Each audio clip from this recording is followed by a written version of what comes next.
No, I trained him. Actually, that's not true. I did train him, but he was really good by the time he got to me. Well, this is an important question because as we do, Gary, and as many of the people who do write good copy do, is that they have swipe files. And I have a cabinet that's just absolutely... Oh, stop. I got to stop you. I got to tell you a story. Go ahead. I swear to God this is true, and it's fresh. It's fresh off the press. Eric Weinstein, I don't know how many of you people know him, but he works in marketing, and he used to be my list broker back in Los Angeles and for a while here in Florida. And he called me up, and he said, Gary, I just got back from Switzerland. You know, I'm not in the list broker business anymore, and I've got all these ads, you know, in folders that and letters that are controls. He said, do you want them? Because I'm going to throw them out. I said, do I want them? I sent a guy up to get them. He just brought them back. There's 200 folders of winning tested advertising people. 200 folders. They're sitting in my other room right now. That story's 3 days old. Was that? Do I want them? No. Oh no. You know. But Gary, you sell a swipe file resource yourself? I believe. Yeah, I do. I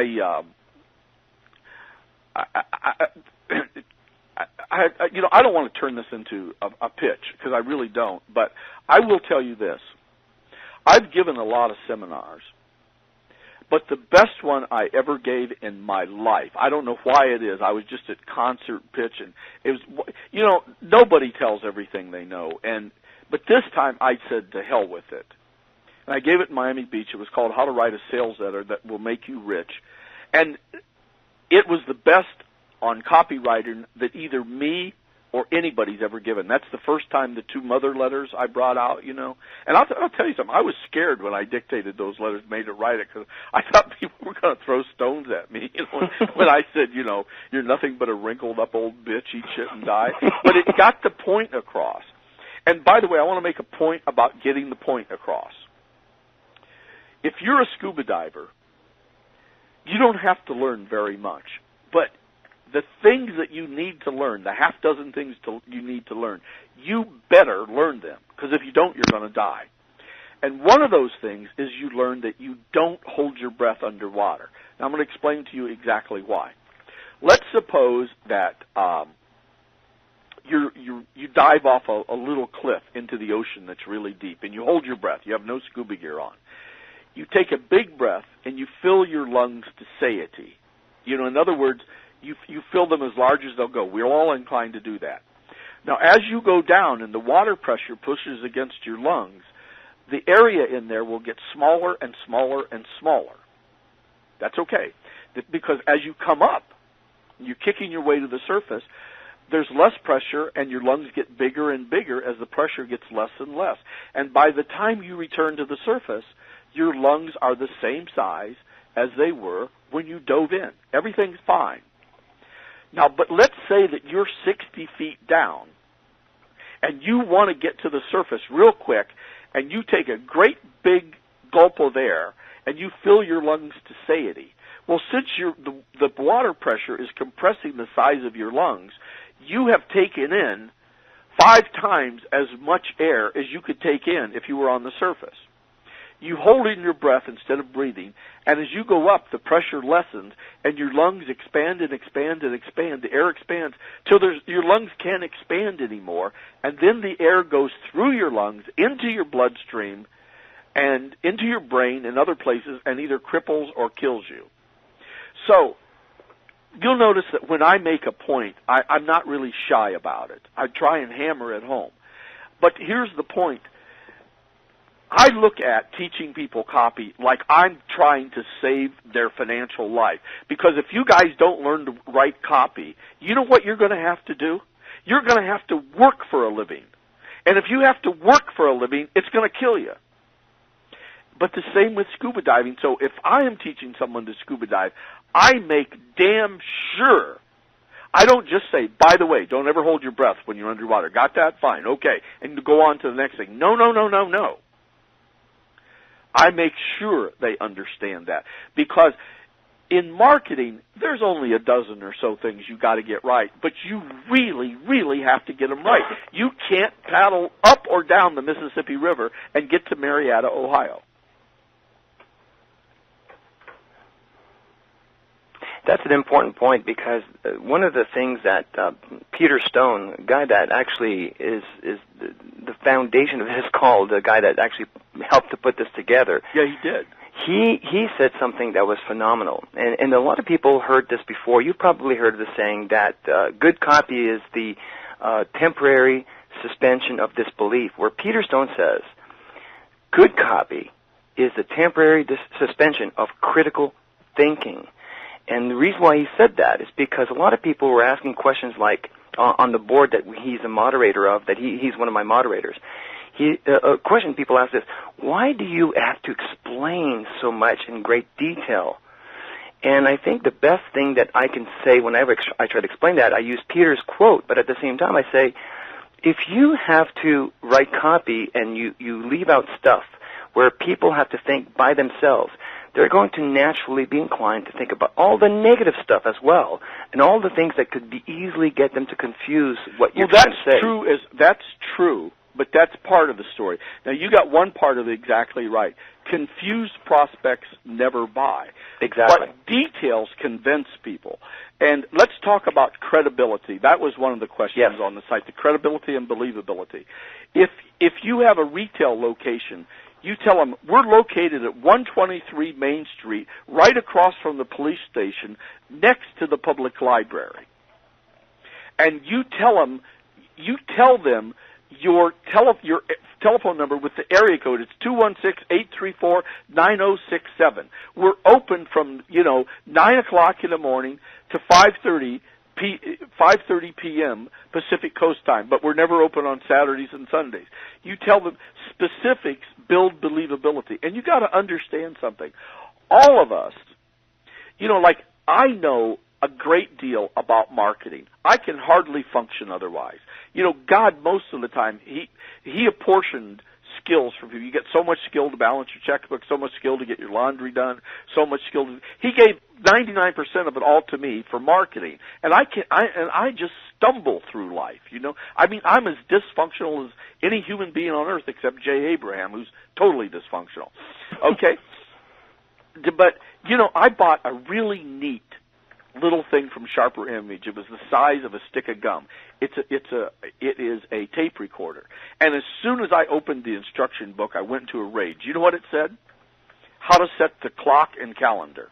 I don't want a tape recorder that I want a catalog of stuff that I would like to see a catalog the title of Stuff That Only Does One Thing. And because that's all I can handle. I can't play my VCR. I have a 72-inch direct view screen, not projection, and it's got a VCR and a CD or DVD player, and I don't know how to play it. So you know what I did? You know what my solution was? I went out and bought another 19-inch screen that has these two little slots. You stick the DVD in one and the VHS in the other. Now, I work with a guy who is literally a rocket scientist. He's worked 20 years at NASA, and he laughs at me and makes these things work. But I can't make nothing work, and now they want more. By the way, I have a challenge. If there's anybody out there, anybody on this call that wants to endear themselves to me, I want somebody to find me something. And here's what it is. I never answer my messages that I get on my cell phone. I never answer messages that I get on my home phone. I do not know how to answer messages on those phones. I don't want to come home and know them. And I don't even want to know that people called. I want a cell phone that has no features whatsoever. It won't take a picture. It won't do caller ID. It won't store numbers. It won't let me put my to-do list in there. It won't function as a PDA. It won't let me put a calendar, nothing. If you call me on my cell phone and I'm there and I can answer it, we'll talk. But if I don't answer it, I want to never know you called. Do you understand? And I want to be able to call out and take calls in. That's all I want, a featureless cell phone.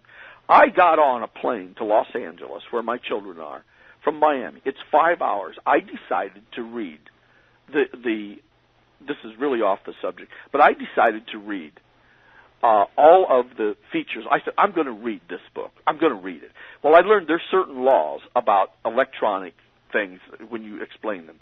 First of all, they have to be written in 17 different languages. Secondly, they have to be written in half-point type. Thirdly, they have to, all these obscure government regulations have to be explained before you could get to the meat of it. And with my phone, you could do all these amazing things. You could find out the humidity in Paris, you know, how deep you are underwater, how high you are if you're climbing a mountain, et cetera, et cetera, et cetera. But, and some of you already know about this, it has 3 video games on it, and one of them is Snake. And the way it works is you feed the snake and his tail gets bigger or something like that. And I was bitching about this at a coffee shop the next day in L.A., and the pretty young girl said to me, "Oh, you've got Snake? Oh, me and all my friends have it too." I was a member of an N club because I had a cell phone that you could play Snake on. That is not the way I want the world to work. I want the world to be a Zippo lighter, not a Zippo lighter that's a compass that you can access your email with, and I'm done with that. Forget it. But you drove the point home very well, Gary, because I think that the idea is that whenever you write copy, some people tend to, whenever they try to get all those details, the point is you want to be as not only as specific as possible, but you literally want to take the person by the hand and take them through the copy. In fact, one of the questions was, how do you keep going from one paragraph to the other? What happens, for example, if you have writer's block? I never have writer's block, and I can teach all of you how to never have writer's block. Never. I can do it in 30 seconds. You believe that? Here's what you do. You write something that you know to write. I want to tell you about a new blender that, and you're stuck right there. What you do is you write blah, blah, blah, blah. I don't care, and you never stop writing blah till it occurs to you that I want to tell you about a blender that blends not only vegetables and fruits, but also walnuts and casserole and blah, blah, blah. And you keep writing. The thing is, what stops writer's block is movement. You just keep writing blah, blah, blah, blah, blah, and that writer's block will go away every single time. The movement of your hand across that piece of paper or the typewriter keyboard will blah, blah, blah, blah, blah. Well, that's interesting because I think that's a good point to make, because a lot of people tend to use to confuse between copywriter and copy editor. You know, they put on their editing hat rather than a copywriting hat. They put it on too soon. You need both. But you know, when you're writing, the thing. Let me tell you something that John Carlton and I don't have that everybody else has. I don't think Benzavinga has it. But there is nothing, no impediment between our brain and our hand. There are no clots whatsoever. And you shouldn't be thinking about whether this is true, whether this will offend a regulatory agency. You should just write your first draft as blazingly fast as you can write it. The faster you write it, the better it will be. And write it as though God gave you permission to write anything. Then, of course, just because you write it, remember this, all of you, get this in your head. Just because you've written something doesn't mean you're going to mail it or publish it. It's a draft. And don't take the enthusiasm out of the draft. Don't kill the baby aborting. And I'll give you another rule for your relationships with your friends, your creative friends. When you first start talking about an idea, and another guy says, well, let me be the devil's advocate for a minute. Hit him in the teeth as hard as you can, right there. Just hit him as hard as you can and kick him out of the room, because he doesn't deserve to live, and certainly not be in a room with real creative people. There is a place for devil's advocates, but not while the baby is aborting. The ideas are hard enough to come up with anyway. Good point. That's an excellent answer, Gary. Thank you so much for sharing that. I think also another question that's sort of part of that was, what kind of exercises should people do to get into the flow and to get into the mind of a good, great copywriter that writes they should write his letters out in longhand. Every one of you should write a letter out in longhand every day. Hey, but before I forget, I want to make an offer to everybody on this call. It's a free offer. Is that okay for me to do that? Oh, yeah. Go ahead, Gary. I can teach each one of you how to at least triple your internet profits. And you can do it with a metal object. I cannot send you this metal object through the net. I have to mail it to you. So here's what you do. Write to Roxanne at theGaryHalbertLetter.com. Roxanne at theGaryHalbertLetter.com. And put your snail mail address there.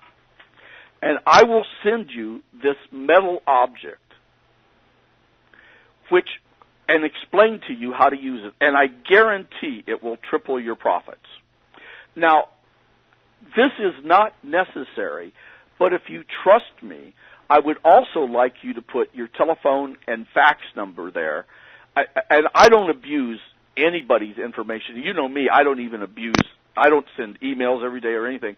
But if we have to check if the package got to you or fax you, you don't have to do that. But I do have to have your snail mail address. And I will mail this metal object out to you right away and teach you how to use it. And I guarantee you will triple the profits of your website. How's that for a guarantee? That's awesome. Actually, that's leading into the next question is, and I know you talked a little bit about this in the past, Gary, about how to structure a really good guarantee. And I think there was a double your money back guarantee process that you've talked about a while back. I can't remember the seminar that I was at that you spoke about. I do a lot of double your money back guarantees. And what is your technique for writing a good guarantee? Well, what's your best guarantee? I did that. I first did that when I was working as an outside consultant for Entrepreneur Magazine for Chase Ravel.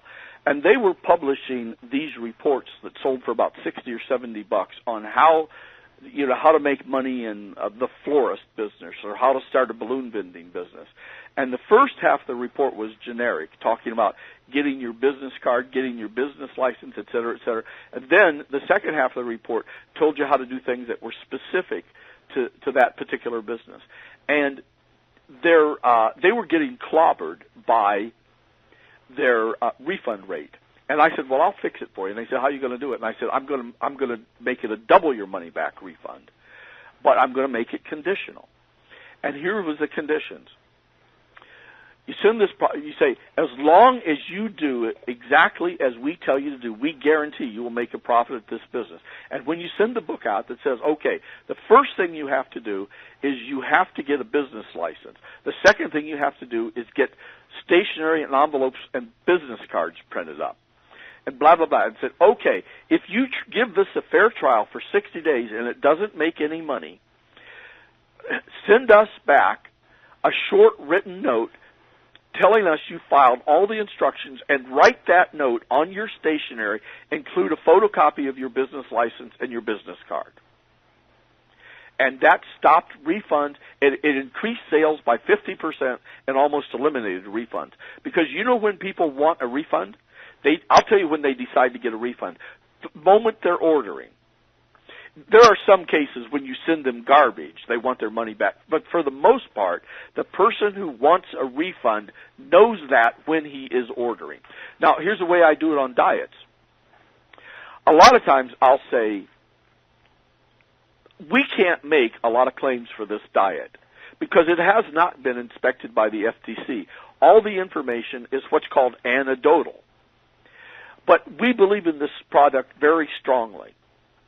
So we're going to send you this diet pill. You use it twice a day and follow the simple instructions.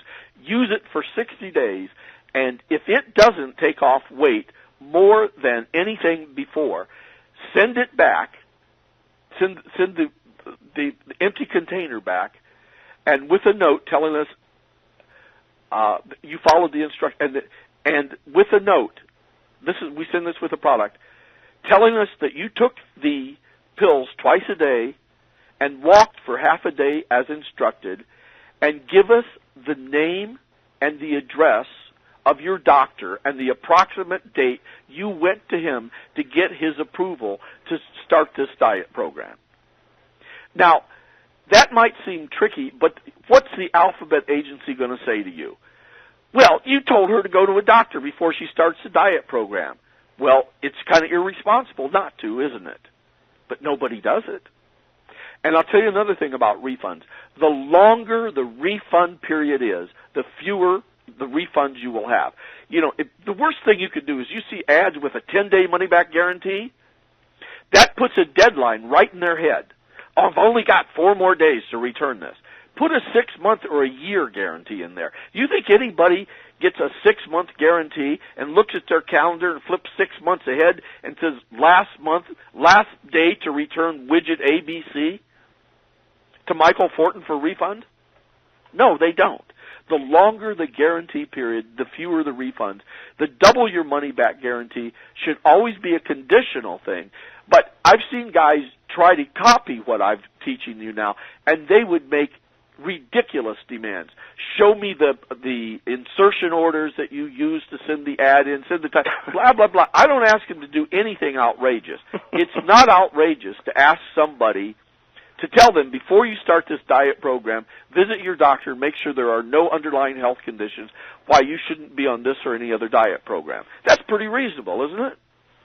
And and it's pretty reasonable to tell somebody, don't go into business without getting a business license and stationery. But they don't do it. So the refunds go way down. Now, let me tell you what to do, though, from a practical nature. Somebody wants to double your money back refund. First, you refund them every cent they paid. You do that without question. And then you tell them, but if they want to double your money back refund, you're going to stand behind the guarantee, but to furnish you with that information. Awesome. That was great. Thanks, Gary. A question also that a lot of people have asked was, I have, for example, a high-ticket product, a $2,000, $3,000, $4,000 product. And some people said, well, I have also a free ebook that I'm giving away. How much copy or what kind of copy should I use for selling a high-ticket product versus a free product or a free giveaway? Well, first of all, that's really a good question. That's a very, very good question, and I'm going to give you a really great answer to it. And this is right out of recent experience. I was selling something recently that cost $5,000. And I wrote a full-page newspaper ad, like 2,000 words of copy. All I wanted them to do is to call an 800 number, give their name and address to receive a free book. And the free book was filled with really valuable information. And the last half of the book told you, or the last probably 25% of the book, 10% of the book probably, last 10%, told you how you could order. If you were interested, you could order the multi-$1,000 product. Now, I'm going to tell you the exact figures on that when we did it in direct mail. When we did it in direct mail, it cost us about $1 a piece to mail the letters. So 1,000 letters cost us $1,000, right? We would get an average of a 7% response. We mailed 1,000 letters, we'd get 70 replies.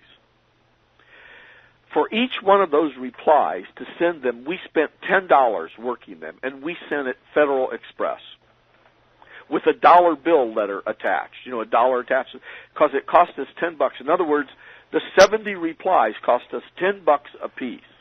So we've got $1,700 in the promotion. Am I making that clear enough? Mm-hmm. Okay. And you know what we got from that? Exactly a 7% response. 7% of the 70% people. In other words, we got 5 orders from the initial 1,000 at $5,000 apiece. $25,000 for spending $1,700. Wow. So, and here's something that people forget, and you never want to forget this. when you're going for leads, write long copy just as hard and as long as strong as if you were going for a $10,000 sale. No lead, no sale, right?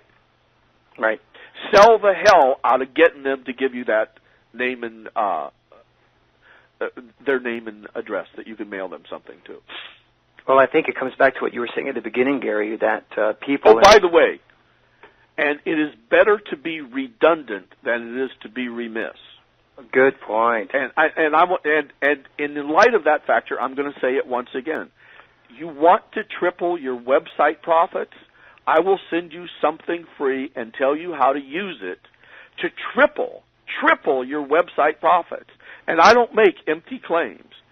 All you have to do is send your snail mail address to Roxanne at the Gary Halbert letter, I guess at AOL.com. Roxanne at the Gary Halbert letter at AOL.com, and just write John Jones, 123 Elm Street, Massillon, Ohio, 44646, and we'll put it in the mail to you right away. It's a metal object, and I would appreciate it if you would send your fax and telephone number, but if you're skeptical, you don't have to. And if they're ever stuck or if the email comes back for whatever reason, they can send it to Michael at AskGaryHalbert.com. And I'll forward it to the proper people. Is that okay, Gary? Sure. Okay. One question I've also had asked a lot is the fact that telling a good, compelling story, and this is something that I've been preaching for gosh knows how long, because a lot of people ask me, how to write good copy, and I usually say it's because you have to be a good salesperson. Writing copy is just the writing extension of being a good salesperson. But every good salesperson and every good copywriter is a good storyteller. And you know what happened to me recently, about 6 months ago? No. I was really sick, and I was in the hospital. And there was a woman there that was, helping me. And I was only in the hospital for a short period of time. And she was a Haitian woman. She said she wanted to talk to me because she knew I was being discharged. And would I talk to her for a few minutes? And I got out. And she said, I want to give you something. And she gave me 5 of these little pills, and she says, I guarantee you they're perfectly safe. They won't do anything but good for you. And she said, they come from my country, and we have an evil saint over there. They do. It's called Baron Samedi. And I know this sounds like superstitious stuff to you, but if you'll take one of these pills every day for the next 5 days, you're going to feel immensely better. And so I figured, what the hell, this woman isn't going to poison me. And I took one of those pills, every one for the next 5 days. Now, these machines in the gyms that's a tricep pull down, and there's a bunch of plates, then there's a pulley that goes up and comes around a metal, what do you call it? I can't think of the name. It goes around, comes down. The cable comes up around the pulley. And there's a couple of bars on it. And how much weight you want to lift. If you want to lift just one plate, there's a pin. You put it right underneath the first pin, and you push this weight down to your waist. With both hands, your arms are straight out from your waist. Uh-huh. And then to work your triceps, you push it down to your waist. Bring it down to your thigh. Then you bring it back up to your waist, and you push it back down. Then you bring it right up and you push it back down. And my goal for a long time was to be able to do half of the weight on that rack, half of all the weight on there. And I used those pills, and I felt so much better after the 5 days. I went back and asked her if I could get some more. And she wasn't trying to screw me out of money, and I had to pay a little bit to get the pills. And you know what I did 3 days ago? No. I went to the gym. I put the pin under the last weight. So, hey, I got you, doll, didn't I? The question is, what are those pills? Actually, I can rep those weights 30 times, and there is such a pill, but I didn't get it from a Haitian woman. But I was just illustrating the correctness that people have lost the art of storytelling. Well, you just kept me riveted there. Well, whenever you were telling me that, and it's sort of what John Carlton says. If you were to sell something, don't think about selling it in a business room or something. Think about it meeting your friend at a bar somewhere, just shooting the breeze. And there's a product that you have that you're so excited about. What would you say to that person? Would you use this third-person highfalutin corporate speak, or would you be personable and tell stories about it? Hey, about this is what happened to me the other day, or guess what happened to me, or whatever. And this is something I think a lot of people are missing in their copy, especially one of the questions I get in the list of questions that we've gotten was, a lot of people say, well, I don't have a story to tell. How do I come up with a story? Well, you do have a story to tell. You haven't done enough research. There's a story within everything. John's one-legged golfer ad is, he dug for 3 days interviewing those people until one of them mentioned, well, he's only got one leg. And John said, what? This guy's hitting the ball 350 straight yards down the fairway with and he's only got one leg, and you didn't think that was important enough to mention? Then the headline became one-legged golfer, Yeah, well, that's exactly what. And if you don't have a story, you haven't dug hard enough. And remember this: when Claude Hopkins was asked to do a beer commercial, he couldn't find anything that would distinguish that beer from the others as far as telling the story. But he noted all the precautions they took to make that beer clean and sterile, and he told that story. Now, all the other beer companies did the same thing, but he's the only one that told the story, and he put that beer on the map. There is a story in everything, but you got to dig for it. And one thing, what do most copywriters do wrong? They don't work. Yeah, exactly. They don't work. They're looking for an easy way, a magic pill, a freebie, blah, blah, blah. You got to put your ass into this. You got to live it. You got to become obsessed by it, but it's worth it. Well, this is a question I was also asked was, how do you get in the mind of the prospect? Well, I remember reading that question, and a related question was, how important do you think it is to interview the prospect? Yes. Now, the person that asked that question should also be beaten. We should have. I wish there were a way that we had. I think there are stupid questions. Everybody said no question is stupid. If you don't know the answer, I disagree. I think that's a stupid question. But I'm going to give an answer anyway. You get into the mind of your prospect by hanging out with them, by interviewing them, by reading about them, by asking questions about them, et cetera, et cetera, et cetera. You get it by work, and you don't get it by guessing what they're like. And a big mistake everybody makes is they presume that everybody else thinks the way they do about things. And they don't. They don't. They think very, very differently about things. I had an experience yesterday. It was kind of sobering. Sometimes it's difficult to call to my girlfriend in Costa Rica and for her to call me because the phone service is not perfect. So I have a voicemail that there's no phone to the voicemail, but I leave messages for her and she leaves messages for me back if we can't get to each other. And I mistakenly, I forgot that Sunday was her birthday. God forgive me.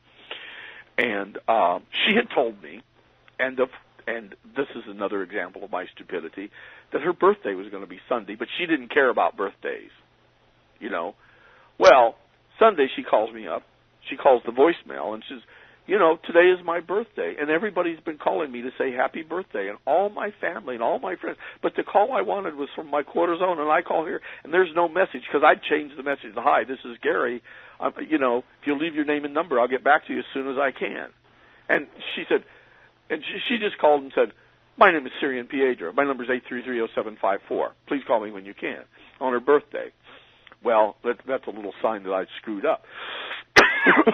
So the next...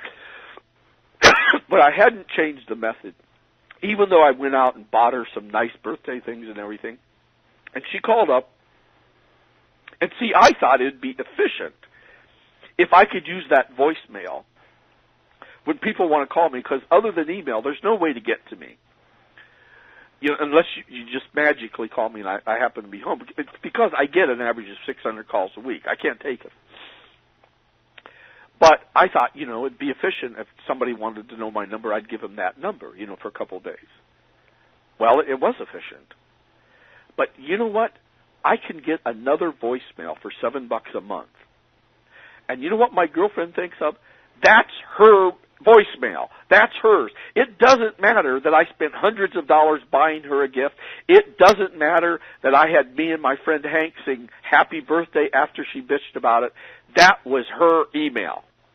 That was her voicemail. You get it? That was hers. Mm-hmm. And here I was using it as a convenient method for other people to leave me messages. So just because I've gotten older doesn't mean I've gotten smarter. Great, Gary. Thank you.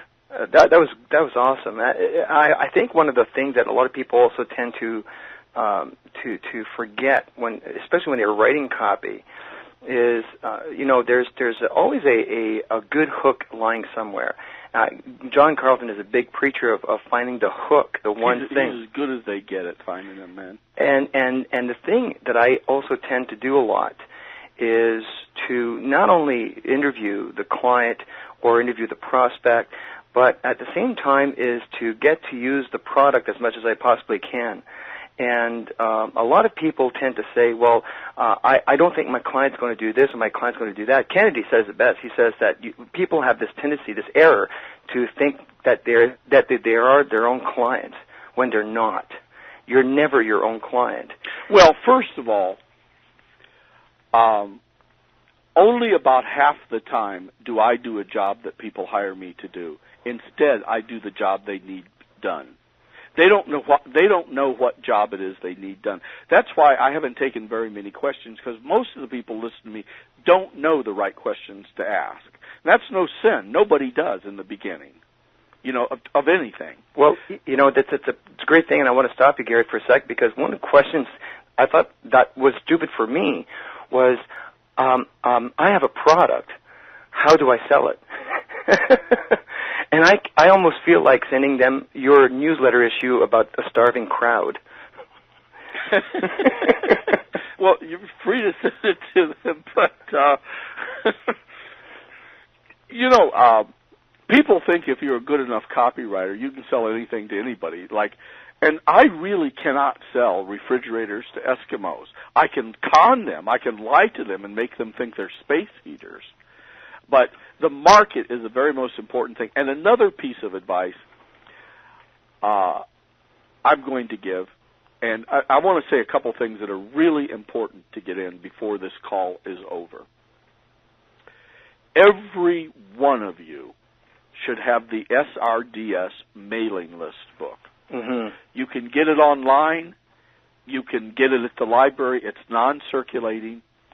And it tells you about every mailing list available in the United States, tells you how big the list is, how fresh the list is, and what the unit of sale was.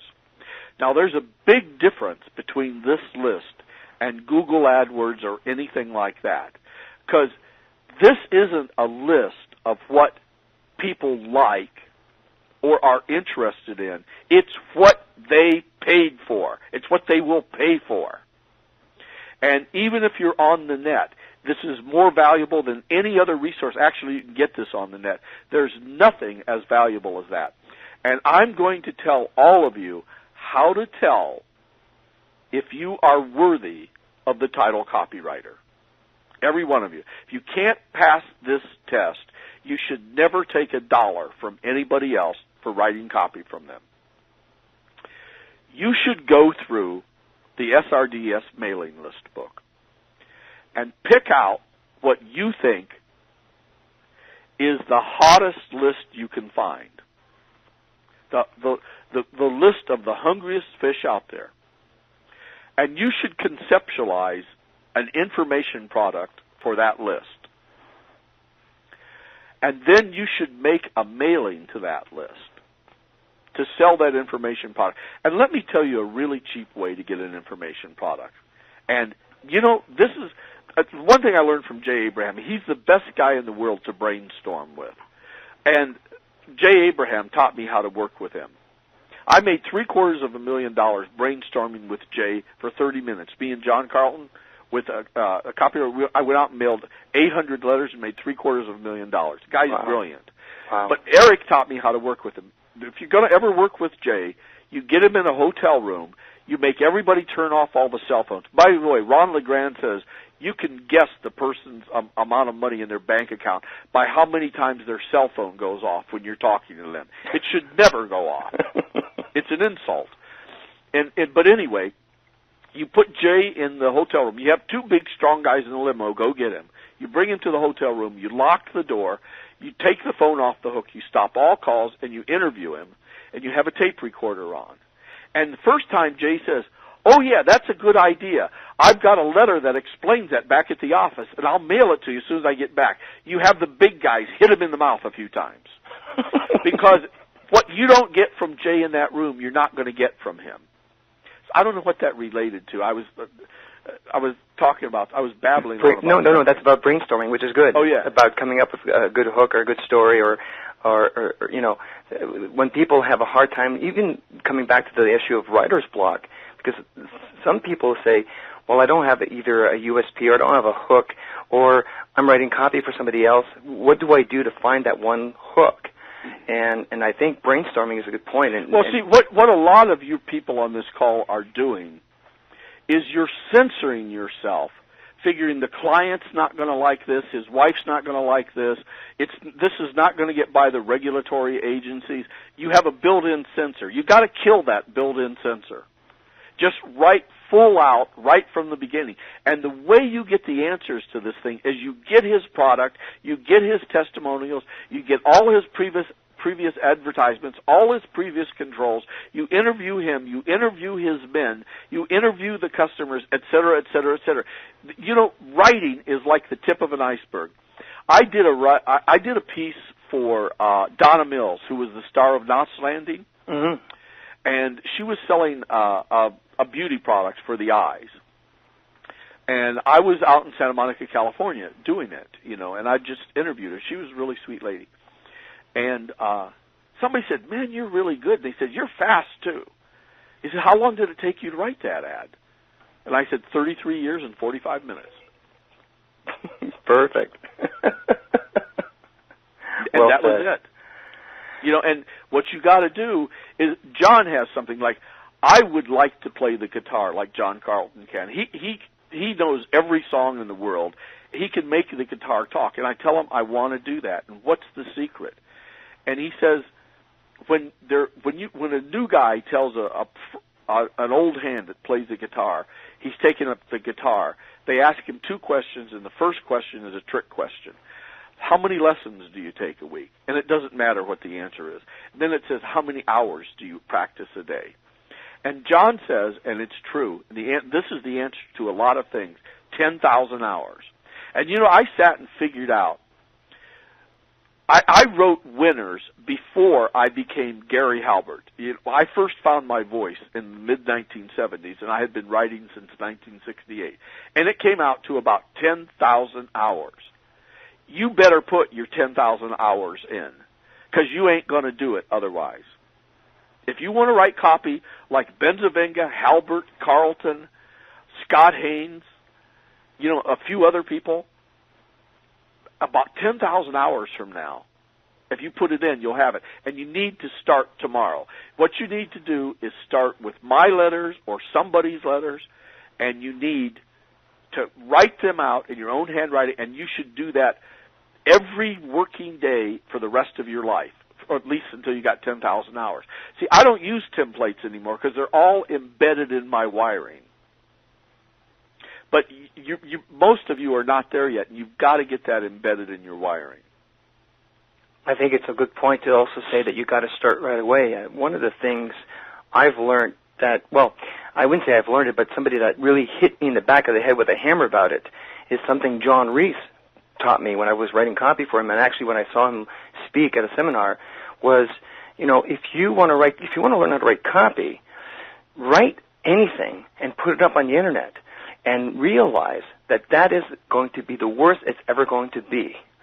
Now your job is to improve the sucker. John's a genius. He's Absolutely. got it exactly right. He's a genius. He's got it exactly right. Because a lot of people ask me, how do you become a great copywriter like you, Michael? And I would answer, not necessarily the same way you just did, Gary, but I would say, I'm not a really good copywriter. I'm a fanatical tester, and I've written copy for fanatical testers. And I've been lucky enough and privileged enough to have written copy. I've written copy that sucks, and I've written copy that were winners. But when I write copy for testers, I know what works and I know what doesn't, and I just keep on improving it. And John Reese really hit me in the back of the head with that hammer, because a lot of times, sometimes in that, it comes back to what you were saying about censoring. Sometimes I would write a sales letter, and I would go back and just, pull my hair out, because I'm trying to figure out, is there a better way of saying this? Who cares?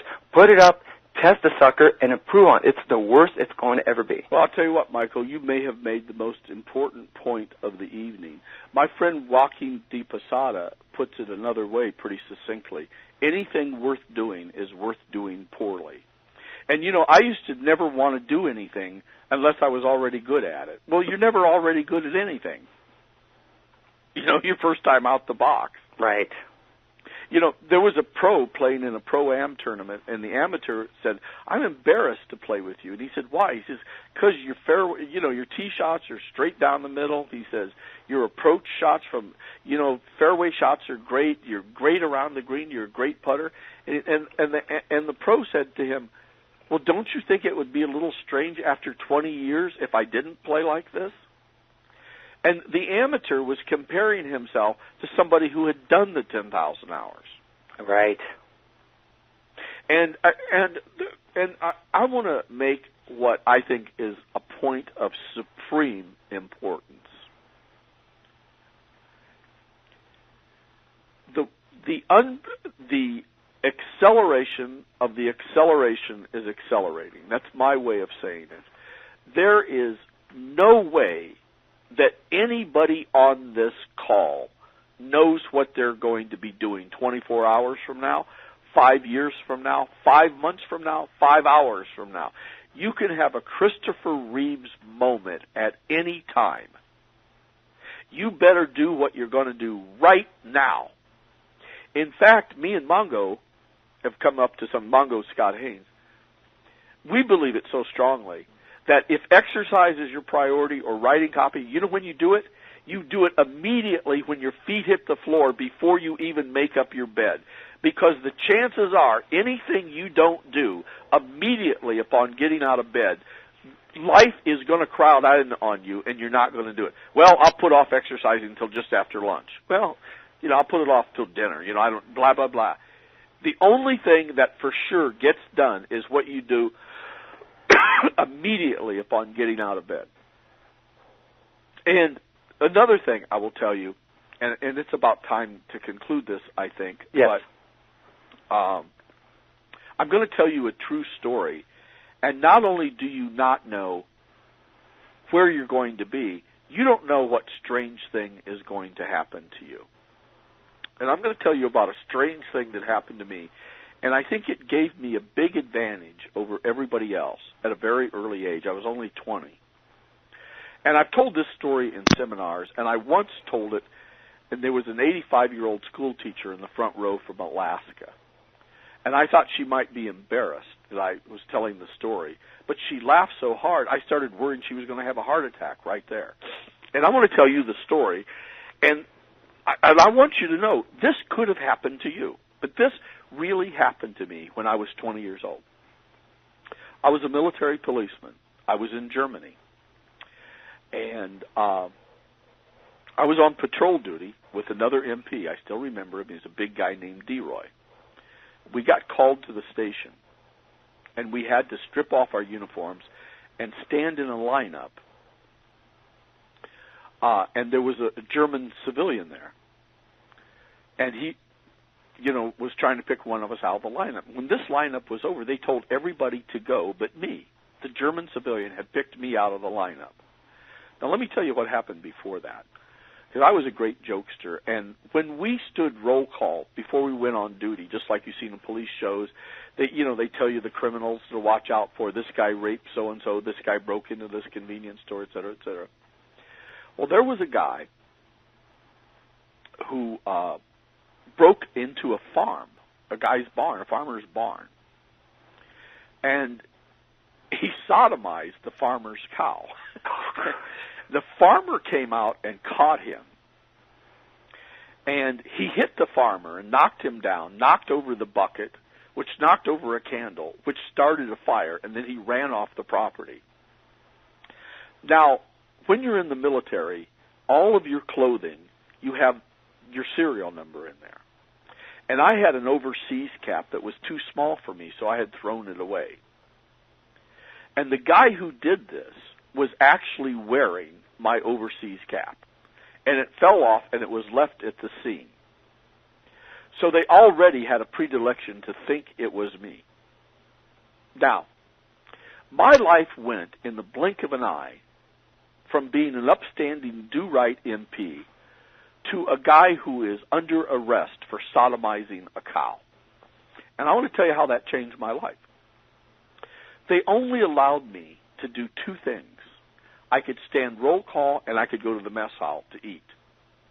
And when I would go to roll call, they would say, Smith, here, Sergeant. Downs, here, Sergeant. Baker, here, Sergeant. They'd say, Halbert. And 600 guys would go, moo, like that. And, I couldn't even imagine that I was in such a situation. I was engaged to a German girl that I later married. Her parents hated me. Can you see me, and this is true, sitting there trying to explain to them why they have to come down to military police station and explain where I was on a certain night because I was under arrest for having sex with a farm animal? That really happened to me. And I had to take a lie detector test. I won't even go into that. But I think you will admit that is a bizarre thing. Now, they caught the guy who did it. He was a Puerto Rican who had stolen my hat. It's a good thing I didn't catch him because I would have killed him, I mean, but that's how bizarre life can turn on a dime. And I learned that at 20 years old. And I've also learned, the future, if you want to make God laugh, tell him about your plan. Tell God about your plan if you want to make him laugh.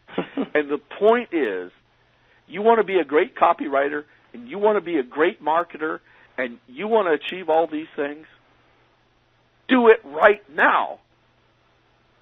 Tomorrow is promised to no man. And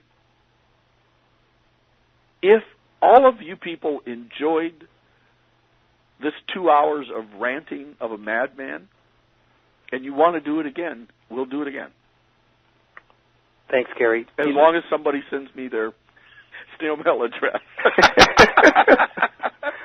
Well, if anybody's interested, we'll do this again. If you want to do it in a week or two, I'm up for it, because maybe I'll even answer questions next time.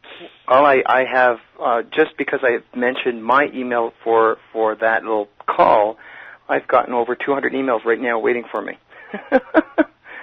I want to thank you, Gary. My God, this has been one of the most, the best 2 hours I've ever spent. And, of course, any time with you is just fabulous. And I know that you don't like to be put on a pedestal, but I do look up to you a lot, and I think that this has just been a phenomenal 2 hours. I just want to end I would ask you one favor. Sure. Don't ever describe me to anyone as being sane. I told a lot of people that listener discretion is advised whenever I email them out. But I want to thank just one person before we end this call, and it's Peter Stone. Peter, for sure, is a person that brought us together, and Peter's also a phenomenal copywriter. He's done some work for me. He's my editor. He's my fresh pair of eyes sometimes when I'm too racked up, and I'm writing copy sometimes 5, 10, even 15 sales letters in 1 month. I can't handle the workload. So sometimes he's there to look at my copy and tell me what's wrong with it. And I look at it and I said, my God, this man is brilliant. PeterStoneCopy.com is his website address. And I want to thank Peter. And Gary, you're the man, and I want to thank you so much. I'd be the last to deny it, you know? Well, I'm sure you are. And I want to. And if anybody wants to, they can email me at nosexgary@AOL.com and say things like, "I really enjoyed your call." Now, if you have negative comments, I don't want to hear them. You know, I just want positive comments. I don't want the truth necessarily. You can email me and lie to me. Great. You know, I'd rather have a lie that made me feel good than the truth that made me feel bad. You know, I've got enough, but I really do try and make my lessons important. I'm very passionate about teaching people, and because there's so much garbage out there. You know, there are people teaching marketing that they've never learned it. They have no right to be teaching it, you know? Absolutely. And I know what it's like to be broke, and I've been in a running house with no water and utilities because I spent the money on postage for orders that didn't materialize. Well, me and John Reese were chatting one day about that because there was a time when we were both I was bankrupt, and I was literally eating, you know those little packages of ramen noodles Yeah. for 25 cents for a quarter? I lived on that for 6 months. And exactly what you just said, Gary, is that nobody really knows how to market if they haven't gone through the school of hard knocks. So, but somebody find me that cell phone. Great. Well said. Wait. Yes. Wait. I got one more thing. Go ahead. Really kind of important. This will kind of interest some of you. I have a friend, he's a paraplegic named Dave Kekich, and he is a multimillionaire. And Dave Kekich is working with another guy, and they have a piece of software that is really pretty. I'm looking through. I think this is it. I'll tell you what this software does, and I'm not a geek, so the importance of it can be gauged by the other geeks here. It's called Intellimine, and Intellimine LLC owns exclusive commercial licenses to technology which searches the Internet globally in 61 languages for individuals with a high level of interest in any subject, product, or service.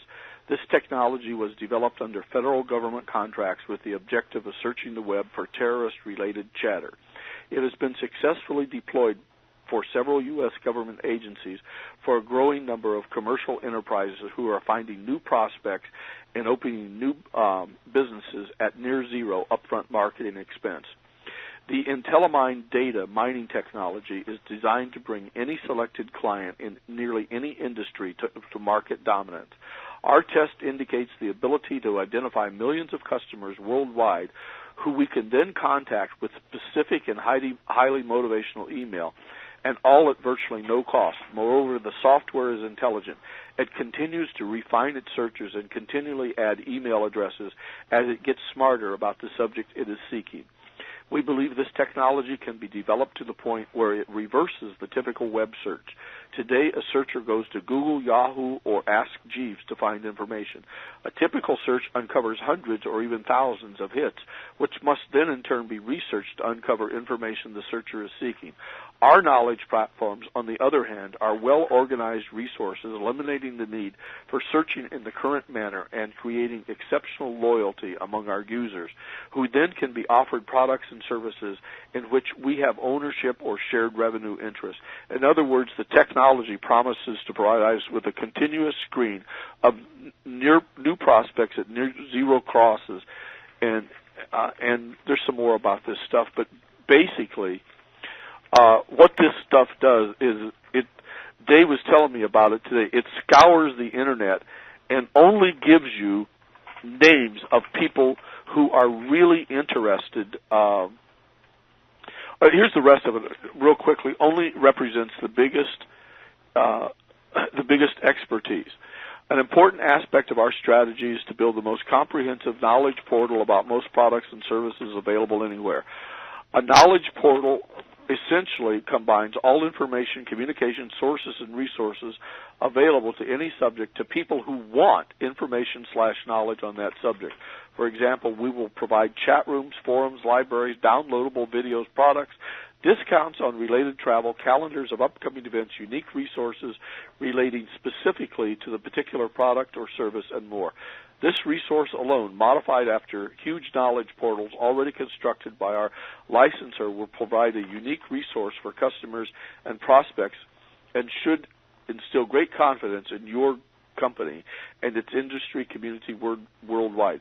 Unlike current search engines, our technology organizes all important information in one environment and then searches the web for parties interested in that subject, who are then invited to join a community of parties with their common interests. Our knowledge platforms are well-organized resources and eliminates the need for searching in the current manner. By providing rich content, we believe we will create exceptional loyalty among our users, who can then be offered products and services in which we have ownership and shared revenue interest. Our data mining technology, according to its developers, is at least 10 times more powerful and much more targeted than any similar technology, while complying with spam issues. The developers also believe they have a long way to go in terms of improving what already exists, so we can look forward to an exclusive commercial licensee to breakthrough advancements without investing our capital in its development. Our license covers all future improvements and advances to the $40 million technology. They spent $40 million on this, which is under constant upgrading and refinement by its developer through tens of millions of dollars worth of ongoing contacts with U.S. agencies. Now, I don't know if you guys all understood that, but as I understand it, they say they've done this, and they've emailed some of the producers of it, and they've never had an opt-out person yet, because it goes through and discovers the people that are interested in exactly the subject that you are selling. But anyhow, if you want to call this guy, and again, I'm not involved in this. This is not a joint venture for me or nothing. It's just something a little bit geeky I'd pass along so you guys wouldn't think I'm just a Stone Age guy. It's David A. Kekich, K-E-K-I-C-H. His telephone number is 310-265-8644. And for all you geeks who would rather, do things without actually pressing the flesh or communicating with people, it's Kekich, K-E-K-I-C-H, at Transvio, Transvio.com, and the website is www.transvio, Transvio.com. Tell them Gary Halbert sent you. You don't have to tell them Gary Halbert sent you, but it seems to be somebody should find out what that's all about. Somebody should find me a telephone that doesn't do anything except send and receive calls, and all of you who want to triple the profits of your website almost immediately should send me your snail mail address. That's all I have to say for the night. Thanks, Gary. That was awesome. I'm going to leave on this note because we are past our 2-hour mark. So thank you, everybody, for being on the call tonight. And Gary, thank you so much for sharing this and amazing have somebody club. Send me a note to nosexgary@AOL.com and say, boy, you were great on that call last night or something. Anything but a neat shit and die message. Well, I don't want to have any emails asking me why is Gary's email address is nosexgary@AOL, because I know the story and I don't want to tell it. Should I